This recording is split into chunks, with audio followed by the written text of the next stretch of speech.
Olá, todos e todas. Eu sou Emerson Merri. Essa gravação é uma fala minha que estava programada para acontecer com o grupo de saúde mental e o grupo de direitos humanos da Universidade de Buenos Aires, sob coordenação de várias companheiras de lá, e que infelizmente, pela interferência da internet, ela não conseguiu ser finalizada. O desafio dessa reflexão que eu vou fazer agora é sobre pensar esse tema do formal e informal na constitutividade dos mundos e das próprias práticas no campo da saúde, olhando para a Covid-19. Eu vou abordar esse tema por um outro percurso antes. Eu vou começar dizendo de que hoje a Covid-19 coloca algo novo, ou pelo menos abre de uma maneira mais ampliada algo que já vinha acontecendo, que é uma disputa de vários territórios diferenciados de existência pela narrativa do mundo, pela narrativa sobre a existência nesse mundo que estamos e sobre a narrativa do mundo por vir. Ou seja, que mundo é esse que teremos pós-Covid-19? E se o teremos? Eu vou começar construindo uma ideia. Eu estava conversando com os companheiros de Buenos Aires, as companheiras de Buenos Aires, ou melhor, da Argentina, de que quando a gente olha uma cidade como São Paulo, como Buenos Aires, sobre o discurso, a fala mais comum em relação à Covid-19, a gente fala como se existisse uma cidade chamada Buenos Aires, uma cidade chamada São Paulo, sem a gente se perguntar quantas cidades São Paulo tem em São Paulo, dentro de São Paulo. Quantas cidades Buenos Aires tem dentro da cidade de Buenos Aires?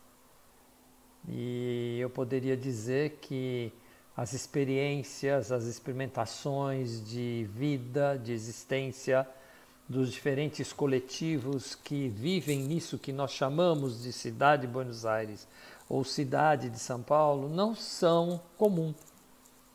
Então esse comum de que nós estamos na mesma cidade, que nós vivemos do mesmo jeito, é algo que a gente precisa interrogar um pouco. Porque na realidade existem formas muito distintas de sociabilização que vão se instituindo nisso que nós chamamos, por exemplo, cidade de São Paulo. Não só porque ela tem 10 milhões de habitantes e cada habitante tem seu modo de viver. Não, é porque os coletivos que existem aí nos seus contextos constituem modos de existências profundamente diferenciadas, sob várias dimensões, inclusive sob a dimensão do que é o território da cidade, o que é o território da produção da própria vida desses coletivos, sobre a própria visão do que é ter moradia, do que é uma casa, não é? Só que quando a gente se desloca para o discurso oficial sobre a pandemia, esse discurso mais comum, que aparece aí nas mídias mais comerciais, que aparecem nas mídias mais conservadoras, que aparecem nas falas dos governantes mais tradicionais, que são a maioria, ou dos grupos sociais mais hegemônicos, predominantes, que têm uma concentração de renda maior, ou mesmo em grupos religiosos muito conservadores, a gente vê que se constitui uma lógica discursiva que depois vai se desdobrar em diferentes formas de disputas narrativas, né? Mas uma forma discursiva que pontua que há uma certa separação muito nítida entre a natureza de um lado e a humanidade do outro. E o vírus parece que é alguma coisa que saiu da natureza para atacar a humanidade. Essa imagem está aí, né? Construída, né? O vírus é alguma coisa que escapou lá da natureza. E nós aqui, que estamos fora da natureza, que nós somos os humanos, que somos seres culturais, então não somos naturais, estamos sendo vítimas disso. E isso vai tendo desdobramentos incríveis, porque esse também é a concepção da ciência mais hegemônica que tem no campo da saúde, no campo da biomedicina, da saúde pública, das várias ferramentas que a medicina e a saúde pública utilizam, que nem a epidemiologia, que nem a clínica,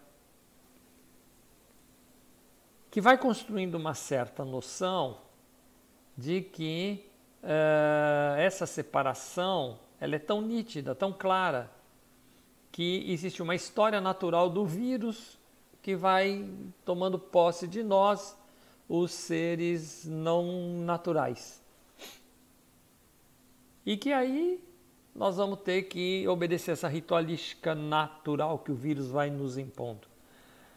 Só que quando a gente vai se aproximando, né, dessas grandes cidades, com esses coletivos que são de uma multiplicidade enorme, que vivem em São Paulo, que vivem em Buenos Aires, estou tomando só como exemplo, a gente vê que não é bem assim que esse processo se constitui. Ela não é bem assim porque ela se constitui de uma forma tão diferenciada, né? Tem coletivos, por exemplo, que a propagação do vírus é muito mais lenta do que em outros. A quantidade das pessoas que morrem é diferente do que em outros. Então, por exemplo, você pega um bairro de classe média alta de São Paulo, que nem o Morumbi, e logo perto ali você pega um bairro que é muito favelado, e você vai vendo que enquanto o bairro muito favelado tem 1000 casos e tem mais de 200 mortes, o Morumbi tem 1000 casos e tem não chega a 70 mortes, ou até muito menos que isso. Então fica que 70, desculpe, 7 mortes. 7 mortes. Então fica uma coisa interessante, porque você fala, mas espera aí, não é a mesma cidade, não são as mesmas existências, não é nem o mesmo mundo, não é? E aí esse vírus não é a mesma natureza. Por que será isso? Talvez porque o conceito, primeiro, de natureza e cultura não seja muito legal.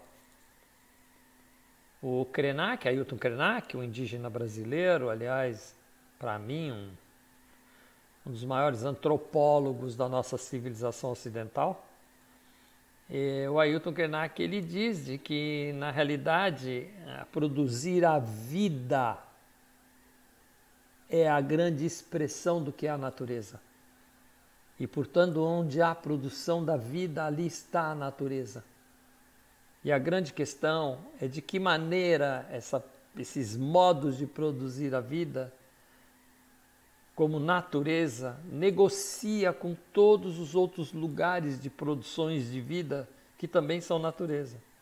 E ele vai dizer que esse modo ocidental nosso é um mundo de produção natural de um modo de viver destrutivo dos outros modos naturais de viver, que vai comendo a terra, vai devorando as outras vidas.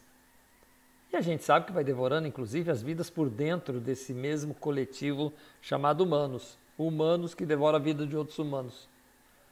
Então, quando a gente vai interrogando assim, a gente vai percebendo que talvez não exista essa questão de que o vírus é lá da natureza e nós somos daqui de fora, né?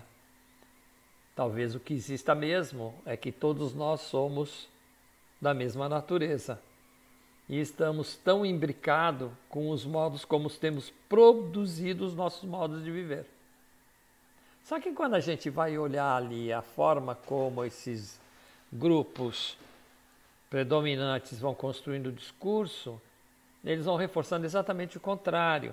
E aí eles vão inventando estratégias de intervenção, que são estratégias de intervenção que vão convencendo e vão atraindo as pessoas e que vão pensando que isso é assim mesmo, numa ideia de que todos dentro de uma cidade são todos humanos e que esse comum entre nós, diante do ataque da natureza, tem que nos fazer agir do mesmo jeito.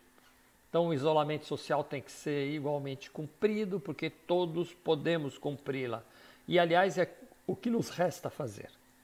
E não se discute de que maneira esses coletivos produzem sua sociabilidade. De que maneira cada coletivo desse produz o seu própria visão do que é uma casa. Não se discute isso a fundo, a ponto de ter que trazer daí dessa conversa a forma de entender o combate à própria pandemia. Então é óbvio que quem tem uma casa com vários cômodos, num bairro onde tem outra casa com vários cômodos, uma rua asfaltada em que ele abre a torneira, a água não falta, ele pluga a tomada, a luz não falta, e que ele pode comprar à distância alimento, e que ele pode ter seu EPI, que ele pode praticar seu isolamento, que ele já pratica, muito comum, porque nesses bairros de classe média alta e rico, as redes de vizinhança são pobríssimas, você não sabe nem o nome do cara que mora do seu lado, nem se conhece o nome, não conhece muito a vida dele. O que mora na segunda casa, então, você não sabe nem o nome. Mas quando você se desloca para um bairro favelado, tipo as Villas de la Miseria em Buenos Aires, ou as favelas horizontais, ou mesmo em morros em São Paulo, no Rio, você vê que esses coletivos, eles às vezes habitam uma casa que tem 15 metros quadrados. Então aquilo não é a casa é a comunidade. Na realidade, a casa é o mundo onde ele vive. E aquele lugar de 15 metros é onde de vez em quando ele vai lá para fazer algumas coisas. Às vezes deitar, ou às vezes fazer uma comida, mas na realidade a sala de estar dele, o quintal dele é da porta para fora. As relações de vizinhança são muito ricas. A ideia de comunidade é muito forte. E aí você vira e fala, não, você tem que pegar as suas 15 pessoas que vivem nesse caixote de 15 metros quadrados e ficar lá dentro. E inclusive ficar um distante do outro 1 metro. Já pensou? 15 pessoas numa área de 15 metros quadrados, distante um do outro 1 metro. É uma cela de cadeia, daquelas que não está entupida. Isso não tem a mínima possibilidade. Por quê? Porque a cidade não é a mesma, os coletivos não são os mesmos, a produção das existências a produção não é a mesma, e as próprias experiências de viver com o outro e das relações com os outros não são as mesmas experiências. Não são só as condições materiais de uma casa que impossibilita, ou de um conceito de que aquilo não é a casa, ponto, né?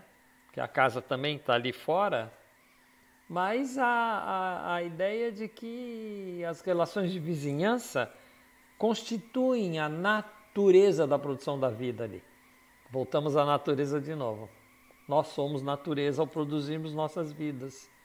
Produzir vida é natureza, diz Krenak. E aí, o vírus não é o mesmo. A pandemia não é a mesma. E as estratégias não são a mesma do ponto de vista do combate. Isso nos leva para discutir uma segunda dimensão. Óbvio que nessa primeira Então é claro que nós temos que disputar a narrativa dela.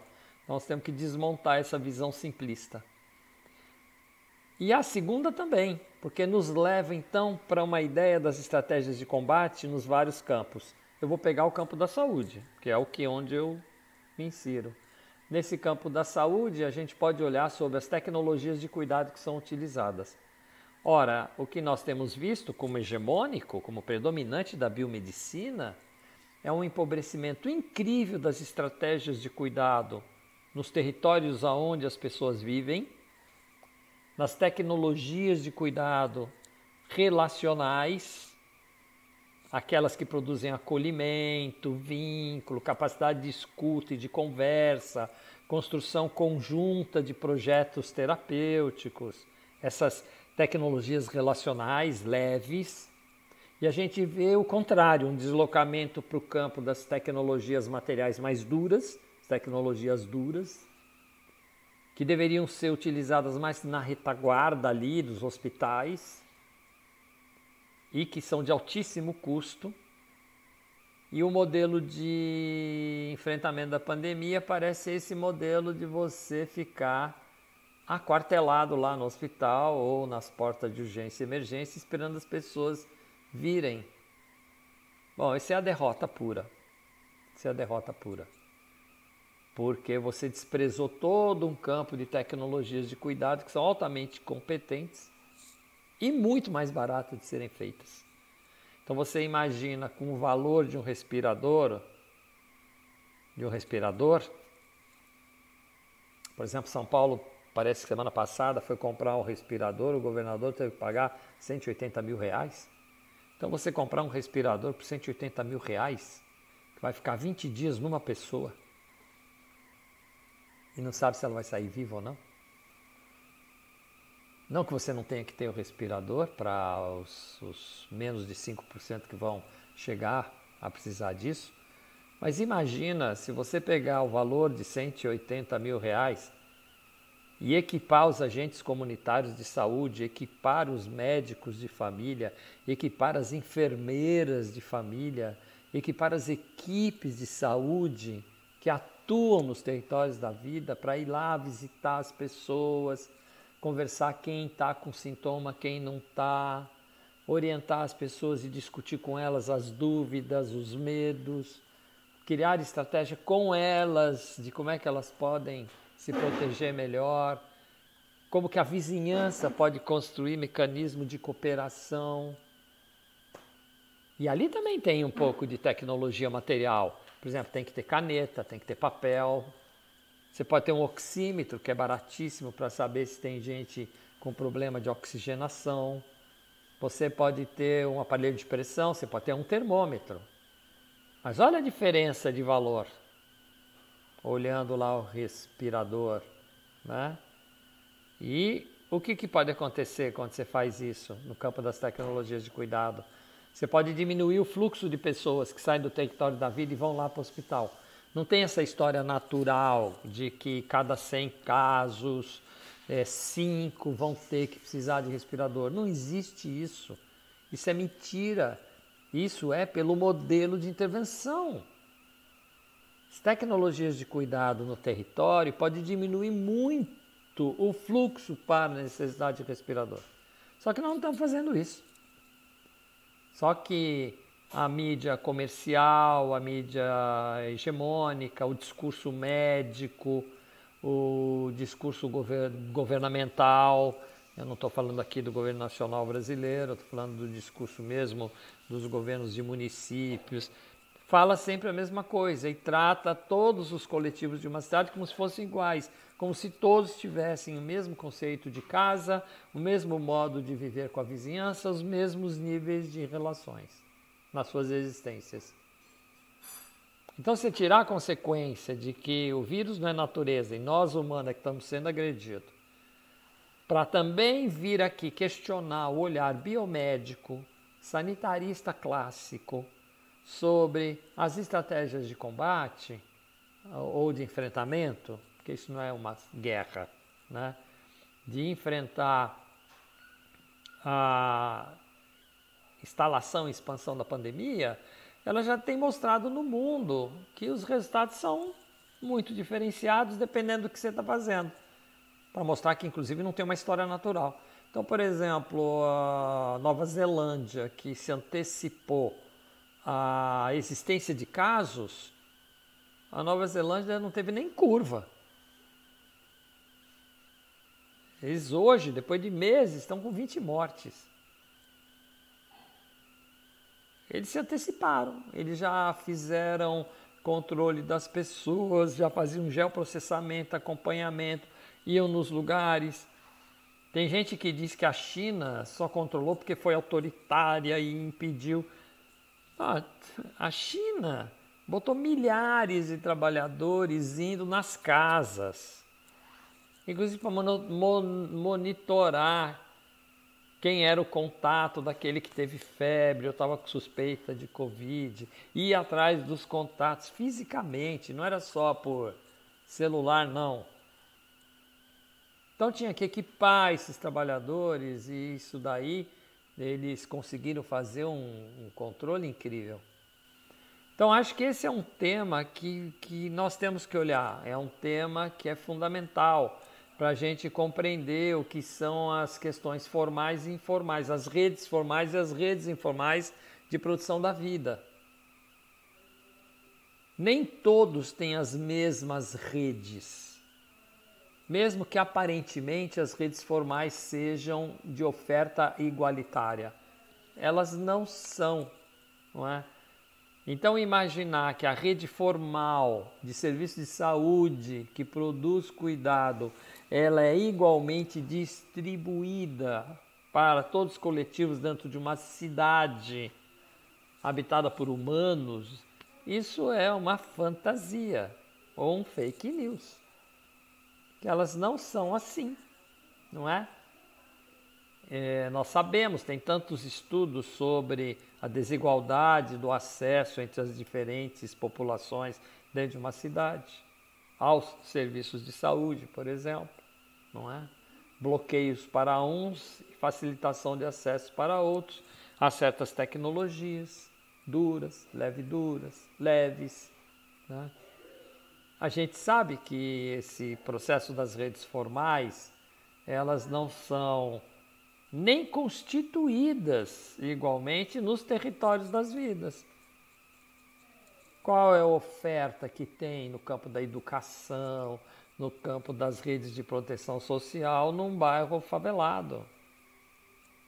A oferta que se tem no bairro favelado às vezes se reduz a uma escola isolada, gradeada, com medo da comunidade, uma unidade de equipe de saúde da família ou uma unidade básica de saúde com medo da comunidade e polícia amedrontando a comunidade.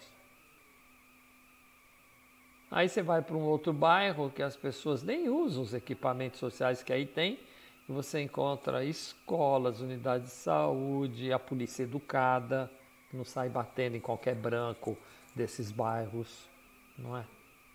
Nem ameaçando assim a torta e a direita. Então, essa conversa é uma conversa necessária para a gente poder pensar que é a construção das redes informais de existência, ou seja, essas redes que a gente produz quando encontra um outro e aí a gente se conecta ou não se conecta, a gente produz relações de afetividade ou relações de rejeição, mas elas estão aí em aberto, produzindo-se intensamente. Aí se produz a vida. É aí que é a nossa natureza, chamada natureza humana ou humana enquanto natural, é aí, nesse momento que se produz a existência. E é na maneira como nós fazemos isso, consumindo ou precisando matar o outro para viver, ou não, né? É que a gente vai construir um outro mundo por vir. Então, neste momento, a gente disputar essas possibilidades e ter a Covid como parceira para poder colocar isso na cena, poderá nos levar, no modo como fazemos o nosso hoje, que o final dessa pandemia, ela seja a construção de um mundo mais solidário, de um mundo mais igualitário, mas aonde a diferença do outro me enriquece. E aonde a grande questão não é a produção econômica desenfreada que está matando a própria terra, mas a grande riqueza é a produção de mais vida em cada vida que habita esse nosso planeta. Essa é a questão principal que eu queria colocar aqui nesse material. Obrigado.